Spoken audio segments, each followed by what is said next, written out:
Okay, let's talk about building subspaces. And this really is the idea of span. Span is a way of using a finite set of vectors and creating a subspace from those vectors. All right, so with that short introduction, let's launch in. So let's consider the set U consisting of two vectors in R3. Now 1, 0, 0, that's the vector along the x-axis. And 0, 1, 0, that's the vector along the y-axis. Okay, so let's just draw a picture. Let's go down here. And if you think of 3 dimensions here, okay, so I can do this. I'm going to try to draw a 3-dimensional picture. Oops, didn't catch. There we go. All right, so here we can draw the x vector this way. So this would be x. Sometimes you write it as x hat, or which would be 1, 0, 0. And then here's y hat, which is 0, 1, 0. And then we'd have z hat straight up. Okay, so that's my feeble attempt of a 3-dimensional drawing. Now x and y both lie in the xy plane. And what we're going to find is that we can call the xy plane the span of these two vectors. Right? So this horizontal plane contains these two vectors, if you see the perspective. And we'll make precise the way in which these two vectors define this plane. All right, so let's go back. All right, so here we have a similar picture. We have two vectors, u and v, that emerge from the origin. And then we have this pink plane here. And the punchline is that this pink plane is the set of all possible linear combinations of u and v. If I go some distance along u and then some distance along v, I'll always end up at some point in this plane. Conversely, if there is a point in this plane, I can always get there by going some distance along u and some distance along v. Right? So this plane can be identified as the so-called span of u and v, which is the set of linear combinations of u and v. So when you think of span, think of this picture. Think of two vectors kind of like a skeleton, and then flesh them out with a plane, and that plane is the span of these two individual vectors. All right?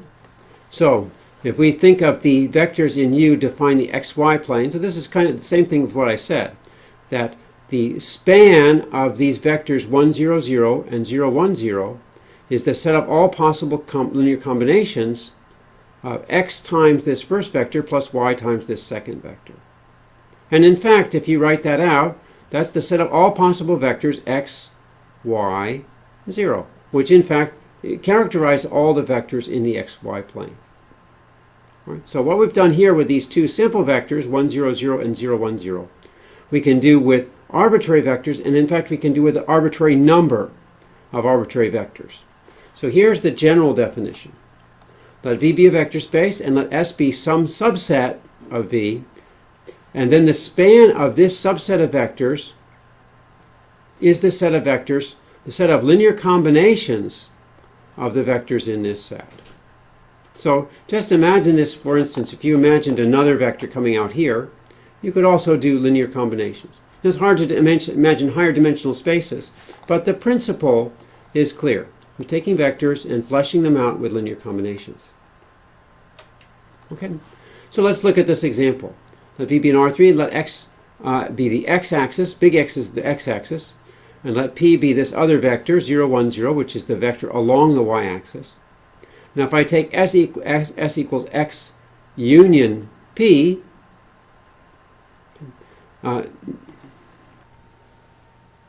we can consider what kind of vectors we can achieve by taking linear combinations of vectors in X and P.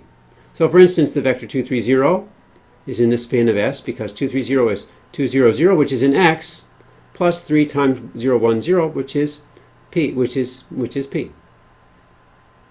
Right. Now one thing to note here is that this S is not a finite set of vectors. That's a little bit unusual, but there's no reason why we can't have an infinite set of vectors.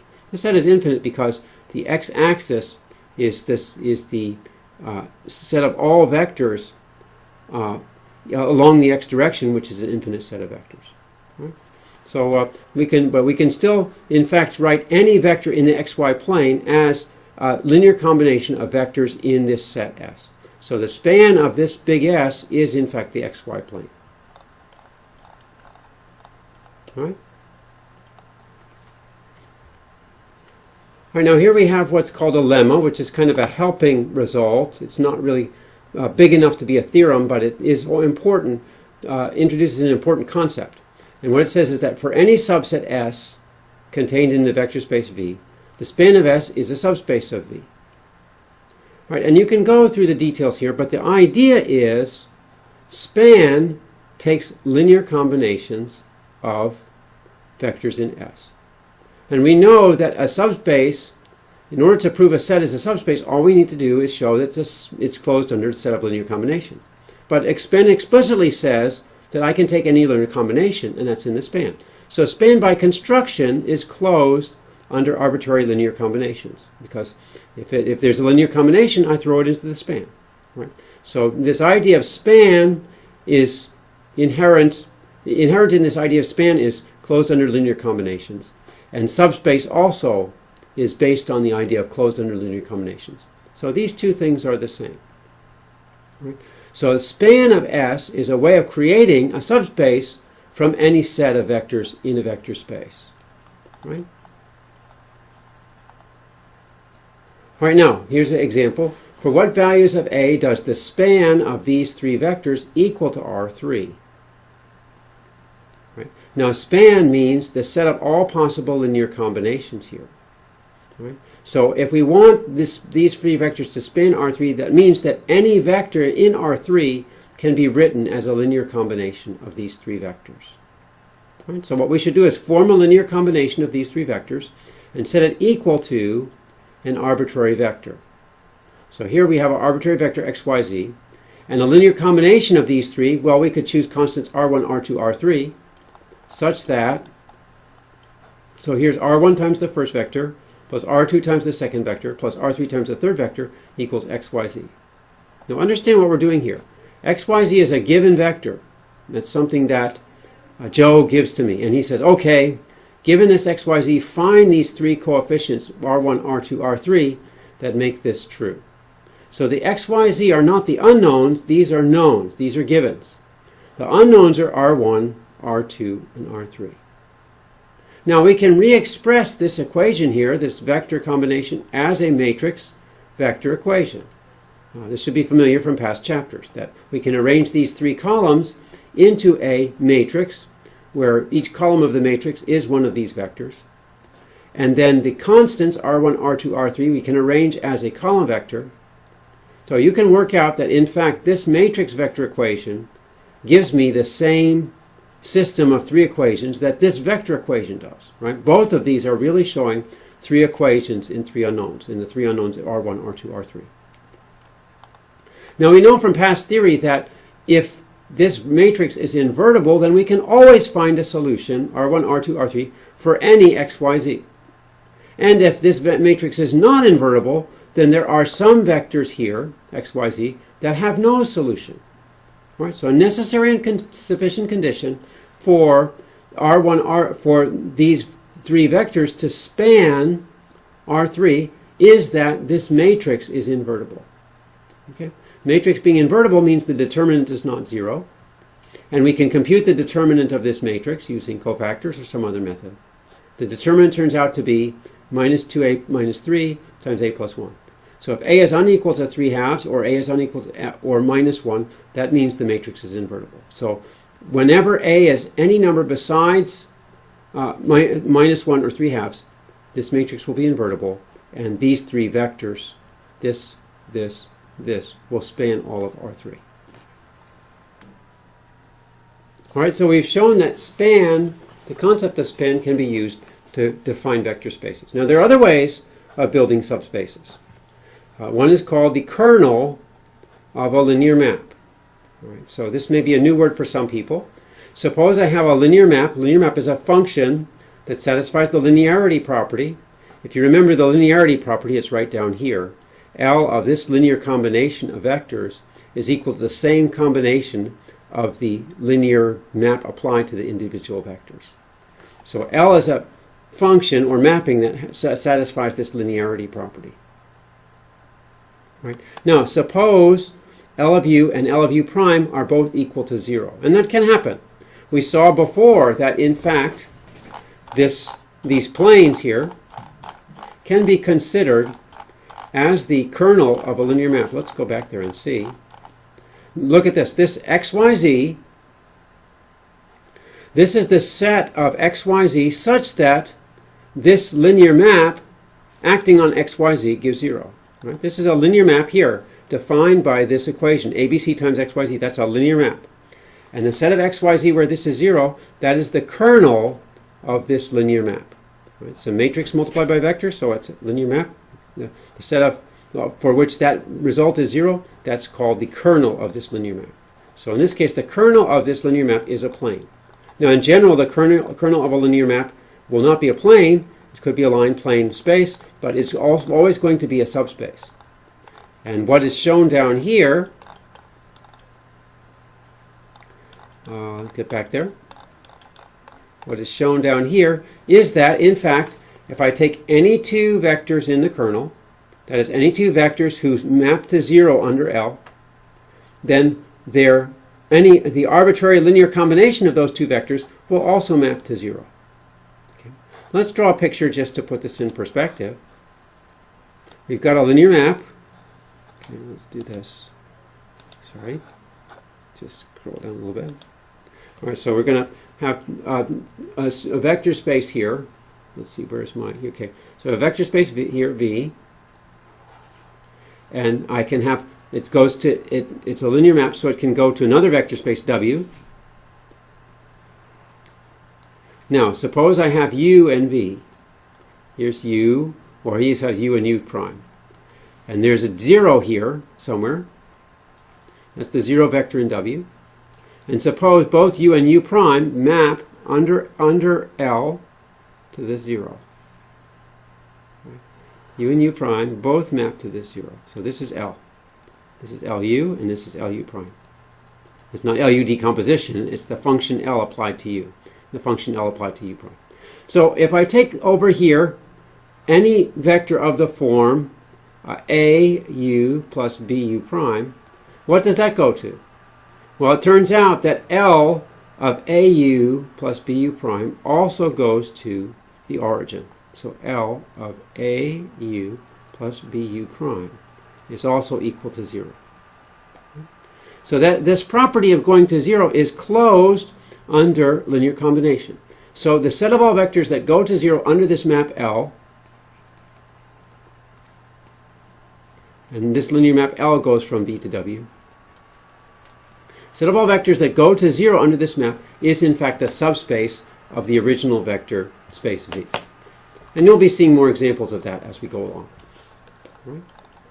So that's called the kernel. The kernel of L is the set of all vectors that map to 0. You can call that the pre-image of 0. Look at the 0 over here. Whatever vectors map to that 0, that's in this set here, that's called the kernel. Right? Now we can also go the other way, the image of a linear map. Suppose we have two vectors that are the image of a linear map. So let's do that. Let's do another picture here to see what's going on. So let's do again, I have V and W. Okay. And I'll have, so let's say here we have, well, let me use his same notation.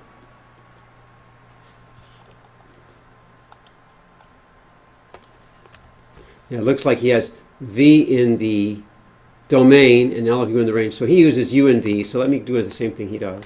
I'll just go back and do this again. So he has U here and V here. And he takes two vectors here, U and U prime. And he takes two vectors here, V and V prime. And he's saying that V is in fact L of U. And V prime equals L of U prime. Now what about AV plus BV prime. Well, that's equal to L of AU plus BU prime. So this AU plus BU prime is going to map also to AV plus BV prime. That's by the linearity property. So we have AV plus BV prime is equal to L of AU plus BV prime. So what does that mean? That means if I've got two vectors, any two vectors V and V prime in the range of this linear map, and I take any linear combination, that linear combination is also in the range of the linear map. Right? So in fact, the range of a linear map, or image, range or image, same thing, is also a subspace. Our last example is called Eigen Space. Suppose I have a linear map from V to itself. In this case, it's important that V maps to itself. So let's take a picture of Eigen Space. So this one I can call this one. Let's see, this one is image. Okay, and this one on top was kernel.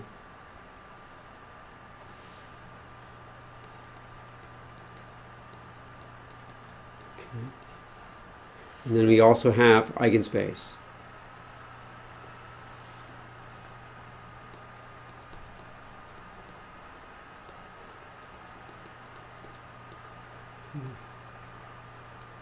Okay, so here we have V. Where's my map? Where am I? There we are. Okay, so I have V going to V.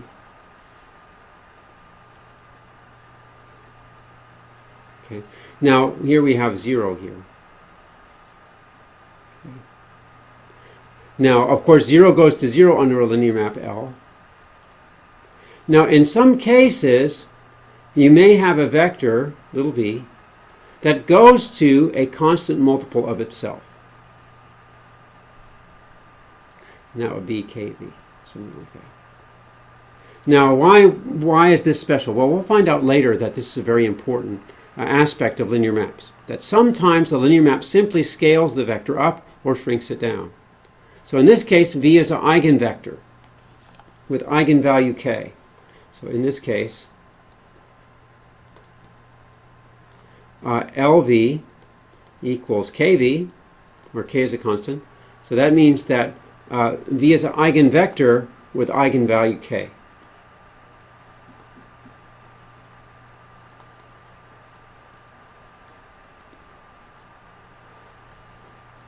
With eigenvalue k. And you can go through the proof and say, now you might have other vectors. In fact, if I take 2v, 2v will also have this property by the linearity, because if I take 2v over here, this will be 2kv over here. So L of 2v is also equal to k of 2v. Right? So I can say, so if LV equals KV, then L of AV is also equal to K AV. Okay. On the other hand, if L of V equals KV and L of V prime equals KV prime, then L of V plus V prime is equal to k times v plus v prime. So I'm using the linearity property again to say that LV plus LV prime is the same as L of v plus v prime. And then I'm simply distributing the k. So what does that mean? That means that eigenvectors for a particular eigenvalue are closed under scalar multiplication and under addition. Okay. So I can just say that here. So the eigenvectors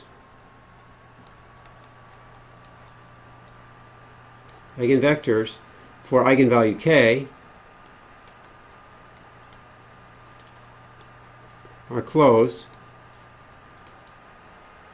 under addition and scalar multiplication. So that means they form a subspace.